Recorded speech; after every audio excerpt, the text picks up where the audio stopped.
అందరికీ praise the lord. ఈ దినాన దేవుడు ఈ ఉదయకాల సమయంలో మనతో ఇలాగూ మాట్లాడుతున్నాడు.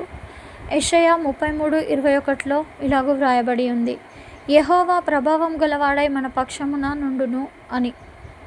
అవునండి, దేవుడు మన పక్షాన ఒక తల్లి వలె ఉంటాడంట, ఒక తండ్రి వలె ఉంటాడంట, ఒక బంధువు వలె ఉంటాడంట, ఒక స్నేహితుడి వలె ఉంటాడంట.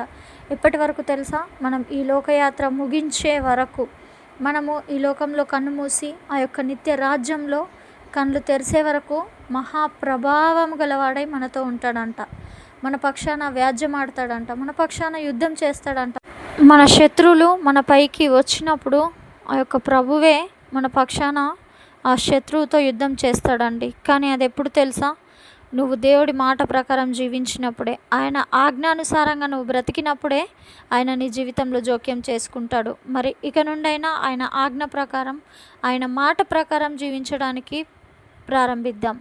దేవుడి కృప మనందరికీ తోడయుండును గాక. ఈ యొక్క వాక్యం ద్వారా దేవుడు మిమ్మల్ని బలపరుస్తున్నట్లయితే అనేకులకు ఈ వాక్యాన్ని షేర్ చేయండి, సబ్స్క్రైబ్ చేసుకోండి. మన దేవుడి వాక్యాన్ని అనేకులకు మనం తెలియజేయాలండి. అది దేవుని ఆజ్ఞ. ఎందుకంటే ఆయన రాకడ అతి సమీపంగా ఉంది. మన వంతు బాధ్యతగా ఈ యొక్క మెసేజెస్ని అందరికీ షేర్ చేద్దాం, సబ్స్క్రైబ్ చేద్దాం. Praise the lord.